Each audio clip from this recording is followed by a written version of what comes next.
Hello friends, എല്ലാവർക്കും നമസ്കാരം. നിങ്ങളേവരും കാത്തിരിക്കുന്ന രേവതിയുടെയും സച്ചുടെയും ഇന്നത്തെ വിശേഷത്തിലേക്ക് എല്ലാ കൂട്ടുകാർക്കും സ്വാഗതം.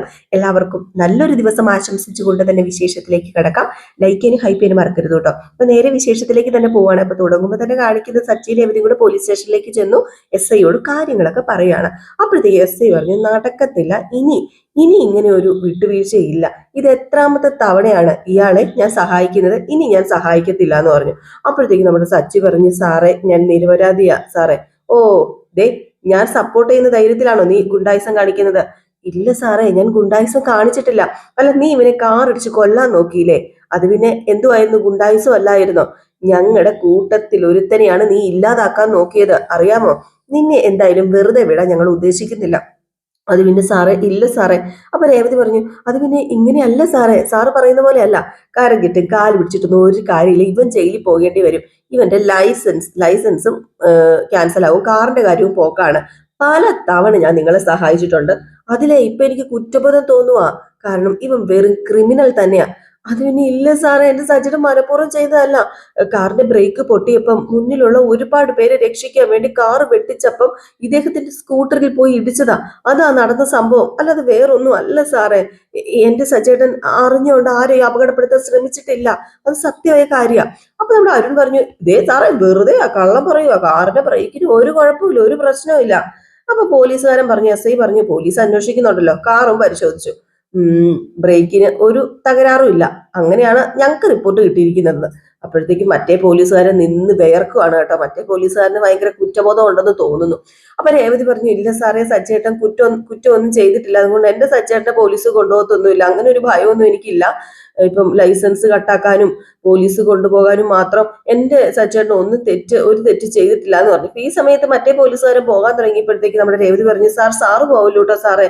ദേ സാറേ, സത്യം എന്താണെന്ന് ഇവിടെ പലർക്കും അറിയാം. അതിനിതേ ഇദ്ദേഹം ഒരാളാ. ഇദ്ദേഹത്തിന്റെ കൈ ഒടിഞ്ഞത് എങ്ങനെയാണെന്ന് സാറിന് അറിയാമോ? അത് വേറെ ഒരു രീതിയിലും അല്ല. എന്റെ സച്ചേട്ടന്റെ വണ്ടി ഓടിച്ച്, ബ്രേക്ക് ഇല്ലാത്ത വണ്ടി ഓടിച്ചിട്ട് എവിടെയോ ചെന്ന് തട്ടിയതാ. എന്റെ സച്ചേട്ടനെ എല്ലാവരും വെറുതെ കുറ്റപ്പെടുത്തുക. മാത്രമല്ല SI സാറിനെ എല്ലാവരും വിട്ടിയാക്കാൻ നോക്കുക എന്നിങ്ങനെ പറഞ്ഞു. അപ്പൊ അരുൺ പറഞ്ഞു, ദേ ഇവളെ എന്തൊക്കെയാ പറയുന്നത് സാറേ, ഇവളെ പറഞ്ഞു വിടാൻ നോക്കാൻ പറഞ്ഞു. ഇപ്പൊ സച്ചി പറഞ്ഞു, സത്യമാ എന്റെ ഭാര്യ പറയുന്നത്. ഞാനാ വണ്ടി ഓടിച്ചത്. ഞാൻ വണ്ടി ഓടിച്ചപ്പോഴത്തേക്കും അത് ബ്രേക്ക് ഇല്ലായിരുന്നു. ബ്രേക്ക് ഇല്ലാത്തത് കൊണ്ടാണ് ഞാൻ ആ വണ്ടി കൊണ്ട് ഇടിപ്പിച്ചത് തന്നെയാണ്. കാരണം മറ്റുള്ളവരെ രക്ഷിക്കാൻ വേണ്ടി ഇടിപ്പിച്ചതാണ്. ഏതായാലും ഇദ്ദേഹം ബ്രേക്ക് പോയ കാറ് ഓടിച്ചിട്ട് ഇദ്ദേഹം ഒരു മൺകൂനയിൽ നിർത്തി ഇടിപ്പിച്ചിട്ട് അങ്ങനെ ചെയ്തപ്പോഴാണ് കൈ ഫ്രാക്ചർ ആയത്.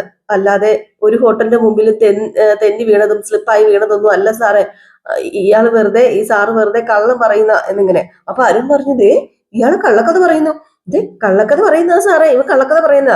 അപ്പൊ രേവതി പറഞ്ഞു, ദേ വെറുതെ നിങ്ങൾ രണ്ടുപേരും അല്ലേ നുണ പറയുന്നത്. ഞാനും എന്റെ സച്ചേട്ടനും അല്ല നുണ പറയുന്നത്.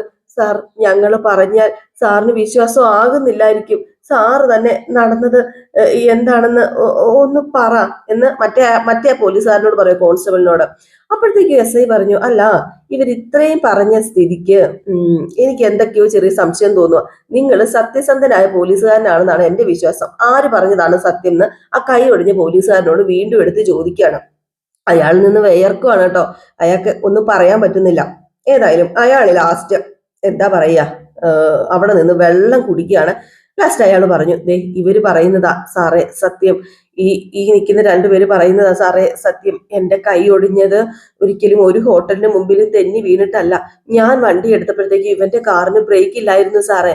അതെ സാറേ, ബ്രേക്ക് ഇല്ലായിരുന്നു സാറേ. ഇദ്ദേഹം പറയുന്നത് സത്യമാ എന്ന് അപ്പൊ സച്ചിയും പറഞ്ഞു. അപ്പൊ വീണ്ടും എടുത്തെടുത്ത് ആ പോലീസുകാരനോട് ചോദിച്ചു, സത്യമാണോ ഈ പറയുന്നത് SI ചോദിച്ചപ്പോഴത്തേക്ക്, സത്യ സാറേ സത്യം. ആ കാറ് നിർത്താൻ ശ്രമിക്കുമ്പോഴാ എനിക്ക് അപകടം സംഭവിക്കുന്നത്. അതിന്റെ ബ്രേക്ക് സ്വാഭാവികമായിട്ട് തകരാറായതൊന്നുമല്ല. അത് മനഃപൂർവ്വം ആരോ ഊരിയിട്ടത് തന്നെ. ആ ബ്രേക്ക് മനഃപൂർവ്വം ആരോ തകരാറ് ആക്കിയതാണ് മെക്കാനിക്ക് പറഞ്ഞത് എന്നും കൂടെ പറഞ്ഞു കേട്ടോ.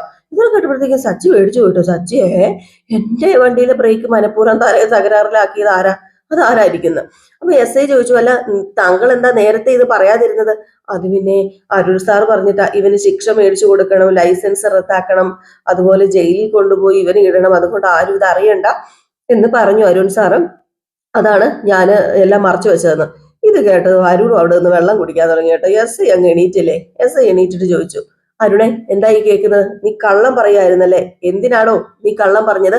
നിനക്ക് വേണ്ടി സംസാരിച്ച് ഞാൻ വിഡ്ഢിയായി പോയില്ലേ? ദേ ഇവനോട് പക വീട്ടാൻ നീ ഡിപ്പാർട്ട്മെന്റിനെ ഉപയോഗിച്ചു. നീ ദുരുപയോഗം ചെയ്യാൻ നോക്കിയില്ലേ? ദേ മാപ്പർഹിക്കാത്ത കുറ്റമാണ് നീ ചെയ്തിരിക്കുന്നത്. ശിക്ഷ ഇവനല്ല, നിനക്കാ തരേണ്ടത്. നിനക്ക് അത് പിന്നെ സാറേ, സോറി സാറേ, എനിക്കൊരു അബദ്ധം പറ്റിപ്പോയതാ സാറേ. സാർ ഇങ്ങനെയൊന്നും പറയല്ലേ. അപ്പൊ നമ്മുടെ സച്ചി പറഞ്ഞു, എന്നെ പിടിച്ച് അകത്തിടണം, അതിന് വേറെ ഒരു കാരണവും കിട്ടുന്നില്ല സാറേ. അതുകൊണ്ട് തന്ത്രപൂർവ്വം ഇങ്ങനെ ഒരു കാരണം ഉണ്ടാക്കിയതാണ്. അത് ഉറപ്പായ കാര്യം തന്നെയാ. കൊള്ളാം സാറേ, സാറ് ഗ്രേറ്റാ, സാർ അടിപൊളിയാ. നിങ്ങളൊരു പോലീസുകാരൻ തന്നെയാണോ?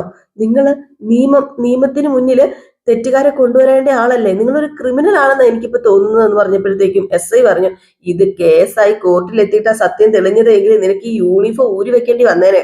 കേട്ടോ അരുണേ, ഇതിപ്പം ഇവിടെ ആയതുകൊണ്ട് നീ രക്ഷപ്പെട്ടു. എന്തായാലും ഇതിനുള്ള ചെറിയൊരു ശിക്ഷ ഞാൻ നിനക്ക് തരുന്നുണ്ട്, ഡിപ്പാർട്ട്മെന്റ് നിനക്ക് തരും, അത് ഉറപ്പായ കാര്യമാണ് എന്നിങ്ങനെ പറഞ്ഞു. സച്ചി ആണെങ്കിൽ നമ്മുടെ അരുണെ തന്നെ തുറിച്ചു നോക്കുകയാണ് കേട്ടോ. അപ്പൊ എസ് ഐ പറഞ്ഞു, അതെ, എനിക്ക് നിങ്ങളോട് പറയാനുള്ളത് വേറൊന്നും അല്ല, ഇത് ഇങ്ങനെ തീർത്തത് നന്ദി. ഇല്ലായിരുന്നെങ്കിൽ ചിലപ്പോൾ ഞാനും കൂടി ഈ തെറ്റിന് ഭാഗമായേരെ, നിങ്ങളങ്ങ് ക്ഷമിച്ചേരെ എന്നിങ്ങനെ പറഞ്ഞിട്ട് ഒരു കോൺസ്റ്റബിളിനെ വിളിക്കാണ്. ഹലോ കോൺസ്റ്റബിൾ, ഇങ്ങ് വന്നേന്ന് പറഞ്ഞു. അപ്പോഴത്തേക്ക് ആ കോൺസ്റ്റബിൾ വന്നു. അതെ, ഇവന്റെ കാറിന്റെ കീ എടുത്ത് കൊടുക്കാൻ പറഞ്ഞു. അങ്ങനെ ആ കോൺസ്റ്റബിള് നമ്മുടെ സച്ചിയുടെ കാറിന്റെ കീ കൊടുക്കുകയാണ് കേട്ടോ. അപ്പൊ അരുൺ അവിടെ നിപ്പുണ്ട്. അപ്പൊ അരുണിനോട് രണ്ട് വർത്താനം പറയാതെ പോകാൻ പറ്റുമോ? അങ്ങനെ നമ്മുടെ സച്ചി പറഞ്ഞു, സാറേ ഒന്ന് നിന്നേ, ഈ സത്യം എന്നത് കാട്ടാറ് പോലെയാ, ആണ കെട്ടി തടഞ്ഞു നിർത്താനായിട്ട് കഴിയത്തില്ല. ആണ കെട്ടാൻ നോക്കിയാലേ അത് തകർത്തെറിയും. അങ്ങനെയാണ്, എന്നിട്ടത് കുതിച്ചൊഴുകും. ലാസ്റ്റ് അറിയാലോ എന്താ സംഭവിക്കുന്നതെന്ന്.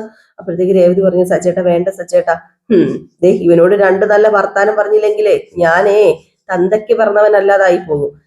സാറും മറ്റുള്ളവർക്ക് നന്മ ചെയ്യാൻ നോക്ക്, കയ്യിലുള്ള പൊസിഷൻ വെച്ച്. അല്ലാതെ എന്നെ തോപ്പിക്കാൻ നോക്കല്ല, എന്നെ തോപ്പിക്കാൻ കഴിയത്തില്ല. അത് എന്തുകൊണ്ടാണെന്ന് അറിയാമോ? ഞാനേ നേരിന്റെ വഴിയെ മാത്രം പോകുന്നവനാ. അതുകൊണ്ട് ഒരിക്കലും എന്നെ തോപ്പിക്കാനായിട്ട് തനിക്ക് പറ്റത്തില്ല. നിങ്ങൾ ഭയക്കണം, ഒരുപാട് ഭയക്കണം. കാരണം നിങ്ങൾ സഞ്ചരിക്കുന്നതേ തിന്മയുടെ വഴിയിലൂടെയാ, തിന്മയുടെ വഴിയിലൂടെ മാത്രം. അതുകൊണ്ട് തന്നെ നല്ല കുരുക്ക് വീഴും സാറിന്. അത് എന്നിൽ നിന്നും ആവാതിരിക്കാൻ വേണ്ടി പ്രാർത്ഥിച്ചോ സാറ്, അതായിരിക്കും സാറിന് നല്ലത്. ഇപ്പോഴേ പ്രാർത്ഥന തുടങ്ങിക്കോ, നേർച്ചയും വഴിപാടും ഒക്കെ കഴിപ്പിച്ചോ എന്നൊക്കെ പറഞ്ഞപ്പോഴത്തേക്കും അരുണ് ദേഷ്യം വന്നിട്ട് അരുണ് ഇത്രയും ഉണ്ടാകുന്നെന്ന് കേട്ടിട്ട് അങ്ങ് പോയി കേട്ടോ. ഏതായാലും രേവതിക്കും സച്ചിക്കും ആശ്വാസമായി. അങ്ങനെ സച്ചിക്ക് താക്കോല് കിട്ടിട്ടോ വണ്ടിയുടെ. അങ്ങനെ വണ്ടിയായിട്ട് രേവതിയും സച്ചിയും കൂടെ പോവാണേ. ഏതായാലും നേരെ വീട്ടിൽ ചെന്നു ചന്ദ്രോദയത്തിൽ ചെന്നു. ചന്ദ്രോദയത്താണെങ്കിൽ നമ്മുടെ ചന്ദ്ര സന്തോഷിച്ചിരിക്കുകയാണല്ലോ. സച്ചിയുടെ ലൈസൻസും കാറും ഒക്കെ നഷ്ടപ്പെട്ട് വീട്ടിൽ ഇരിക്കാൻ പോവുകയാണല്ലോ സച്ചി. അപ്പം നേരെ ചെന്നു. അവിടെ ചെന്ന് കഴിഞ്ഞപ്പോഴത്തേക്കും അവിടെ സുധിയും ചന്ദ്രയും രവീന്ദ്രനും ഉണ്ടായിരുന്നു. അപ്പൊ ഇവരെ കണ്ടതും, അല്ല മക്കളെ എന്താ പോയിട്ട് കാര്യങ്ങൾ എന്താ എന്ന് ചോദിച്ചു. അപ്പോഴത്തേക്കും രേവതി പറഞ്ഞു, അല്ല അമ്മ വിചാരിച്ചത് എന്താ, എന്റെ സച്ചേട്ടൻ ജയിലിൽ പോകും, കാറ് തിരിച്ചു കിട്ടത്തില്ല, ലൈസൻസ് കട്ടാകുന്നൊക്കെ അല്ലേ. പക്ഷെ അപ്പോഴും ഞാൻ പറഞ്ഞിരുന്നു അമ്മയോട്, ആ കാറ് ഞാൻ തിരികെ മേടിക്കുന്നത്. ദേ സച്ചേട്ടന്റെ കാറ് ഞാൻ തിരികെ മേടിച്ചോണ്ട് വന്നിട്ടുണ്ട്. സച്ചേട്ടൻ ലൈസൻസും കട്ടായിട്ടില്ല, എന്റെ സച്ചേട്ടൻ ജയിലിലും പോയിട്ടില്ല. ദേ ആ കാറ് ഇവിടെ ഉണ്ട്, കൺകുളിർക്ക് കാണാം. ദേ അമ്മ കൺകുളിർക്ക് കാണമ്മേന്ന് പറഞ്ഞു. അയ്യോ ചന്ദ്രയ്ക്ക് ദേഷ്യം വന്നു. ചന്ദ്ര എന്ത് ചെയ്തു? ചന്ദ്രയൊക്കെ കയറി പോകാൻ തുടങ്ങി. അപ്പോഴത്തേക്കും സച്ചി പറഞ്ഞു, അമ്മ അവിടെ നിന്നേ, ദേ ഇത് എന്റെ ലൈസൻസ് ആണ്, ലൈസൻസ് സച്ചിദാനന്ദൻ.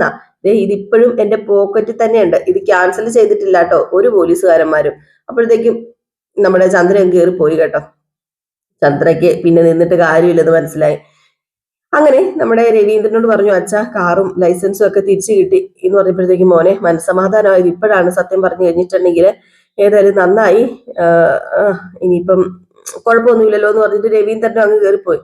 അപ്പോഴത്തേക്ക് സുധി വന്നിട്ട്, അല്ല നീയല്ലേ പറഞ്ഞത് ഈ ലൈസൻസ് റദ്ദാക്കുന്നു, അപ്പൊ ഇതെങ്ങനെ തിരിച്ചു കിട്ടി? എന്താ തിരിച്ചു കിട്ടിയത്, നിനക്ക് വിഷമമുണ്ടോ എന്ന് ചോദിച്ചു സച്ചി. അപ്പം പറഞ്ഞു, അല്ല ഞാൻ തിരിച്ചു കിട്ടിയതിന്റെ സന്തോഷത്തെ ചോദിച്ചാന്ന് പറഞ്ഞു. അപ്പോഴത്തേക്കും നിനക്ക് ഭയങ്കര സന്തോഷമായിരിക്കും എന്ന് എനിക്ക് അറിയാടാന്ന് പറഞ്ഞിട്ട് നമ്മുടെ സച്ചി അകത്തേക്ക് കയറിപ്പോ. അപ്പൊ അവിടെ ചന്ദ്രയുണ്ട്, രവീന്ദ്രൻ അവിടെ സെറ്റിൽ ഇരിക്കുക കൂടെ ചെയ്യുവാണ്. അപ്പൊ നമ്മുടെ രവീന്ദ്രനോട് സച്ചി പറഞ്ഞു, അത് പിന്നെ അച്ഛാ രേവതി സ്റ്റേഷനിൽ വന്നില്ലായിരുന്നെങ്കിൽ ചിലപ്പം ഇത് കിട്ടത്തില്ലായിരുന്നു, ശരിക്കും ഇവള് തന്നെ അതെനിക്ക് മേടിച്ചു തന്നത്. സ്വാഭാവികമായിട്ടും ബ്രേക്ക് നഷ്ടപ്പെട്ടു എന്ന് ഞാൻ കരുതിയത്. പക്ഷെ ഇത് അങ്ങനെയല്ല അച്ഛാ, ആരോ മനഃപൂർവ്വം ബ്രേക്ക് തകരാറാക്കിയതാണ്, ആരോ മനഃപൂർവ്വം ചെയ്തതാണെന്ന്. അപ്പൊ ചന്ദ്രൻ ഞെട്ടിപ്പോയി, രവീന്ദ്രനൊക്കെ ഞെട്ടിപ്പോയി കേട്ടോ, സുധിയൊക്കെ ഞെട്ടിപ്പോയി. അപ്പോഴത്തേക്കും രവീന്ദ്രൻ ചോദിച്ചു, മനഃപൂർവ്വം തകരാറാക്കിയെന്നോ? അതാരാ മോനെ മനഃപൂർവ്വം അങ്ങനെ തകരാറാക്കിയത്? അതെ അച്ഛാ, മനഃപൂർവ്വം തകരാറാക്കിയതാണ്. സ്റ്റേഷനിൽ വെച്ച് പോലീസുകാരെ പറഞ്ഞതാണ്, ഒരു മെക്കാനിക്കിനെ കൊണ്ട് നോക്കിച്ചപ്പം അങ്ങനെ അറിഞ്ഞത് എന്ന് ഇങ്ങനെ പറഞ്ഞു. അപ്പൊ സച്ചി പറഞ്ഞു, ഞാന് പോലീസുകാരുടെ ബൈക്കിലെ കാറിലെ ബ്രേക്ക് നഷ്ടപ്പെട്ട ഇടിച്ചതെന്ന് പറഞ്ഞില്ലേ, അപ്പൊ അത് കേട്ടില്ല. അപ്പോഴത്തേക്ക് സ്റ്റേഷനിലേക്ക് ഒരു പോലീസുകാരന്റെ കാർ എടുത്തോണ്ട് പോയി. ആ പോലീസുകാരൻ കാറിന് ബ്രേക്ക് ഇല്ലാത്തത് കൊണ്ട് ആക്സിഡന്റിൽ പെട്ടു. ഒരു മെക്കാനിക്ക് വന്ന് പരിശോധിച്ചപ്പോഴാണ് ഞാൻ പറഞ്ഞില്ലേ, അങ്ങനെയാണ് മെക്കാനിക്ക് വന്നത്. അങ്ങനെ ആരോ ബ്രേക്ക് തകരാറിലാക്കിയതാണ് മനഃപൂർവ്വം എന്നാണ് ആ മെക്കാനിക്ക് പറഞ്ഞത് എന്ന്. അങ്ങനെ നമ്മുടെ രവീന്ദ്രൻ അങ്ങ് വല്ലാണ്ടായി പോവാണ് കേട്ടോ. കാരണം ആരായിരിക്കും മനഃപൂർവ്വം ബ്രേക്ക് തയ്യാറാക്കുന്നതല്ല, സോറി. അപ്പൊ നമ്മുടെ അച്ഛൻ പറഞ്ഞു, അച്ഛനറിയാലോ എന്നെ കണ്ടിട്ടുണ്ടെങ്കിൽ എപ്പോഴും ദേഷ്യം വരുന്ന ആ പോലീസുകാരന്, ഞാനും ആ പോലീസുകാരന് ചെറിയൊരു പോട്ടിയാണല്ലോ. അയാളുടെ ബൈക്കിൽ കൊണ്ടുപോയാണ് ഞാൻ ആ ഒരു വണ്ടി ഇടിച്ച് കയറ്റിയത്. അപ്പൊ അതുകൊണ്ട് എനിക്കിട്ട് പണി തരാൻ വേണ്ടി ഇത് മറ്റാരോടും പറയാതെ, മറ്റേ പോലീസുകാരനോട് പറയാതെ ഗൂഢാലോചന നടത്തി എന്നെ കുരുക്കാൻ നോക്കുമായിരുന്നു. എങ്കിലല്ലേ എന്റെ ലൈസൻസ് ക്യാൻസൽ ചെയ്യാൻ പറ്റത്തുള്ളൂ. അപ്പൊ നിന്റെ ലൈസൻസ് ക്യാൻസൽ ചെയ്യാൻ മനഃപൂർവ്വം അയാൾ ഇങ്ങനെയൊക്കെ ചെയ്താണോ? അതെ അതെ അച്ഛാ, ആക്സിഡന്റ് ആയ ആ പോലീസുകാരനുണ്ടല്ലോ, വണ്ടി എടുത്തോണ്ട് പോയ പോലീസുകാരൻ, ആ പോലീസുകാരനെ സംസാരിക്കുന്നത് രേവതി കേട്ടിരുന്നു. അങ്ങനെ രേവതി ഇത് എസ് ഐ സാറിനോട് പറഞ്ഞു. അങ്ങനെ സത്യം മനസ്സിലാക്കിയ എസ് ഐ സാറ് എന്ത് ചെയ്തു, ലൈസൻസ് വിട്ടു തന്നു, അതുപോലെ കാറ് വിട്ടു തന്നു. അപ്പോഴത്തേക്ക് രേവതി പറഞ്ഞു, അതെ അച്ഛാ, ഇതാ നടന്ന സംഭവം. എന്തായാലും ഇങ്ങനെയുണ്ടോ പോലീസുകാര്? അദ്ദേഹത്തിന് ഭയങ്കര ഈഗോ പകയും. അന്നത്തെ സംഭവത്തിന് ശേഷം എന്നെ കൊടുക്കാനുള്ള അവസരം നോക്കി നടക്കുമായിരുന്നു. ഇപ്പോഴും ട്രൈ ചെയ്തു, പക്ഷെ ചീറ്റിപ്പോയി എന്നിങ്ങനെ പറഞ്ഞു. അപ്പൊ രേവതി പറഞ്ഞു, സച്ചേട്ടൻ തെറ്റൊന്നും ചെയ്തിട്ടില്ല അച്ഛാ, അതുകൊണ്ട് ദൈവം കൂടെയുണ്ട്. അല്ല, അതൊന്നും അല്ല, ആരാ ഈ കാറിന്റെ ബ്രേക്ക് തകരാറിലാക്കിയത്? അതാരായിരിക്കും? അതെന്തിനാ ഇങ്ങനെ ചെയ്തത്? അത് പിന്നെ വേറെ ആരാ? എന്നെ ആരെങ്കിലും അപകടപ്പെടുത്താൻ നോക്കിയതായിരിക്കും. പക്ഷെ ആരാ അത് ചെയ്തതെന്ന് അറിയത്തില്ല. എന്റെ വണ്ടിയിൽ അങ്ങനെ ചെയ്യണമെങ്കിൽ അത്രയും ധൈര്യം വേണം. മാത്രമല്ല, കാറിന്റെ കീ ഇല്ലാതെ അത് ചെയ്യാനും പറ്റത്തില്ല. പുറത്തു പോകുമ്പോഴും എപ്പോഴും എന്റെ കയ്യിൽ കീ ഉണ്ട്. അപ്പൊ സ്വാഭാവികമായിട്ടും അങ്ങനെ ചെയ്യത്തില്ല.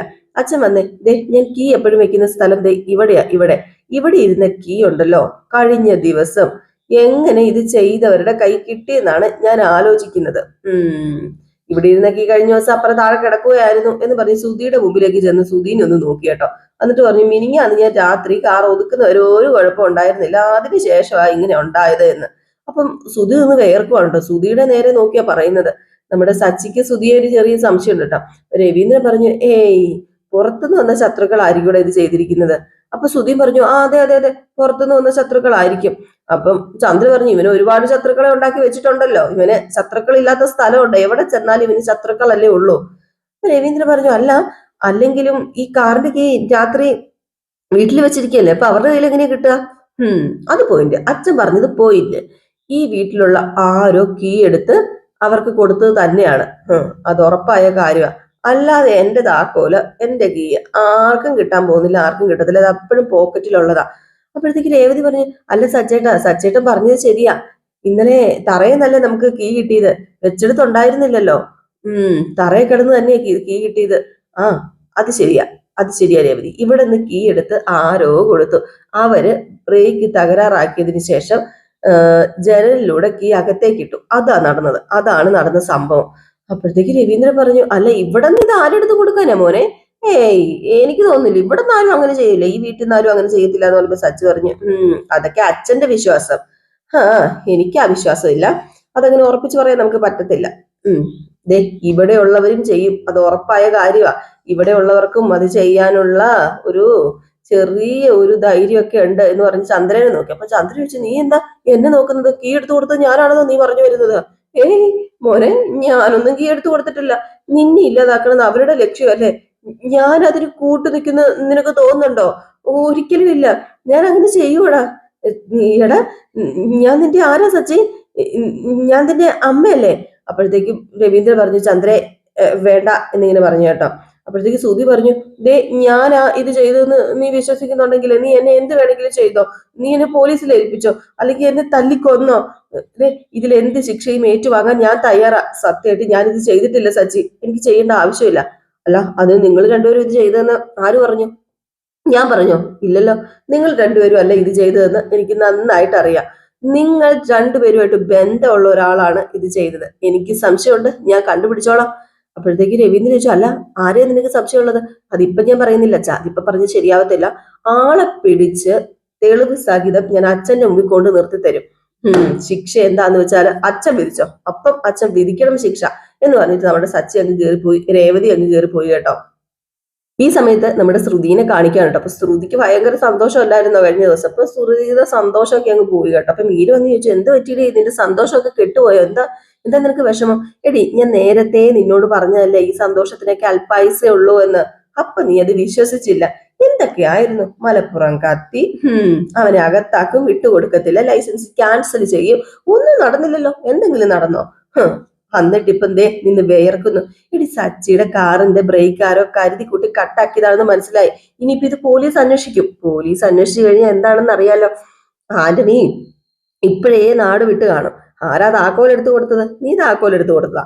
നിനക്ക് നാട് വിടാനും പറ്റത്തില്ലല്ലോ. എന്നതാ മീര, നീ ഇങ്ങനെ പറഞ്ഞു പേടിപ്പിക്കല്ലേ? ഞാൻ പറഞ്ഞു പേടിപ്പിക്കുന്നൊന്നുമല്ല. മിക്കവാറും പോലീസിന് മുന്നിൽ സച്ചിൻ രേവതിയും അന്വേഷിച്ച് ആളെ കണ്ടെത്തും. അതാ ഉണ്ടാകാൻ പോകുന്നത്. കൈ കിട്ടിയ ജീവിതവും ജീവനും ഒന്നും നഷ്ടപ്പെടുത്തില്ലെന്ന് കൂടെ കൂടെ നീ പറയാറുണ്ടല്ലോ. ഇങ്ങനെ പോയിട്ടുണ്ടെങ്കിൽ നിനക്ക് ജയിലിൽ കിടക്കേണ്ടി വരും. നീ എത്ര നുണകളാ പടച്ചു വിടുന്നത്? പ്രതികാരം ചെയ്യാനേ സച്ചിയുടെ പുറകെ നടക്കാതെ എങ്ങനെയെങ്കിലും ആ വീട്ടിൽ കയറി പറ്റാൻ നീ നോക്ക്. അതല്ലേ നീ ചെയ്യേണ്ടത്. അല്ലാതെ ഇതിപ്പം പ്രതികാരം ചെയ്ത് നിന്റെ ജീവിതം പോകുന്ന മട്ടാണല്ലോ എന്റെ പൊന്നു ശ്രുതി. അത് പിന്നെ പതിയെ എന്റെ ശ്രുതിയും എന്നെ മറക്കുക. അതെ, നിന്റെ ആന്റിയും ആഗ്രഹിക്കുന്നതും അത് തന്നെയല്ലേ. പതിയെ നിന്റെ ഭർത്താവ് നിന്നെ മറക്കുന്നു. അല്ല, അവൻ നിന്നെ മറക്കുന്നതാണല്ലോ നിന്റെ ആന്റിയുടെ ഇഷ്ടം, ആന്റിയുടെ ആഗ്രഹം. ആന്റിക്ക് നിന്നെ ഡിവോഴ്സ് ചെയ്തിട്ട് വേറൊരു പെണ്ണിനെ കൊണ്ട് കല്യാണം കഴിപ്പിക്കണം. ഇങ്ങനെയാ പോകുന്നതെങ്കിൽ അത് ഉടനെ തന്നെ നടക്കാൻ ചാൻസ് ഉണ്ട്. നീ വേണ്ടത് ചെയ്യാൻ നോക്ക് ബുദ്ധിപൂർവ്വം. അല്ലാതെ നീ കുരുട്ട് ബുദ്ധി ഉപയോഗിച്ച് ചെയ്തിട്ടൊന്നും ഒരു കാര്യമില്ല എന്ന് പറഞ്ഞിട്ട് മീര അങ്ങ് പോയി കേട്ടോ.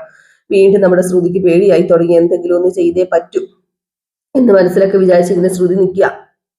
പിന്നെ കാണിക്കുന്ന സീൻ എന്ന് പറഞ്ഞാൽ നമ്മുടെ രേവതിക്ക് ഒരു ഓർഡർ കിട്ടിയിട്ടോ. അപ്പൊ രേവതി ആ ഒരു ഓർഡർ, കല്യാണ മണ്ഡപത്തിന്റെ ഓർഡർ, ആ ഒരു ഓർഡർ എടുക്കാൻ പോയപ്പോഴത്തേക്കും ആ ഓർഡർ എടുത്തോണ്ടിരിക്കുന്ന സമയത്ത് അവിടെ നമ്മുടെ ഹേമാമയുടെ വരികയാണ്. അതായത് വേറൊരു കല്യാണ മണ്ഡപം ഉണ്ടാക്കുന്ന അല്ലെങ്കിൽ ഡെക്കറേഷൻ ചെയ്യുന്ന ഒരു സ്ത്രീ ഉണ്ടല്ലോ, നമ്മുടെ രേവതിയുടെ മെയിൻ ശത്രു, ഇപ്പോഴത്തെ മെയിൻ ശത്രു. അപ്പം പുള്ളിക്കാരി വന്നിട്ട് അവിടെ പ്രശ്നം ഉണ്ടാക്കാനുണ്ട്. അപ്പൊ അയാൾ പറഞ്ഞു, രേവതിക്ക് ഇത്രയും നല്ലൊരു മണ്ഡപം ചെയ്യാനുള്ളൊരു കപ്പാസിറ്റി ഉണ്ട്, അപ്പൊ അതുകൊണ്ടാണ് ഞാൻ ആ കുട്ടീനെ നിയമിച്ചിരിക്കുന്നതെന്ന് പറഞ്ഞപ്പോഴത്തേക്ക് ഇവൾക്ക് അതിനുള്ള കപ്പാസിറ്റി ഒന്നുമില്ല, ഇവളിപ്പം പൊങ്ങി പുറപ്പെട്ടതല്ലേ, ഇവക്ക് എന്ത് കഴിവാ ഉള്ളതെന്ന് ചോദിച്ചപ്പോഴത്തേക്കും അയാൾ പറഞ്ഞു, കഴിവുള്ളത് കൊണ്ട് തന്നെയല്ലേ ഇപ്പം ആ സ്ത്രീ അല്ലെങ്കിൽ രേവതിനെ ഞാൻ വിളിച്ചിവിടെ ഇരുത്തിയിരിക്കുന്നതെന്ന് ചോദിച്ചു. അപ്പൊ ഇതെല്ലാം കേട്ട് കഴിഞ്ഞപ്പോഴത്തേക്ക് ഹേമയ്ക്ക് ദേഷ്യം വരികയാണ് കേട്ടോ. രേവതി ആണെങ്കിൽ പറയുകയും ചെയ്യുന്നുണ്ട്, ഞാനിപ്പോ ഈ കസേര ഇരിക്കുന്നുണ്ടെങ്കിൽ അതിന്റെ കഴിവ് ഞാൻ തെളിയിച്ചിട്ട് തന്നെയാ ഹേമ മേഡം എന്ന്.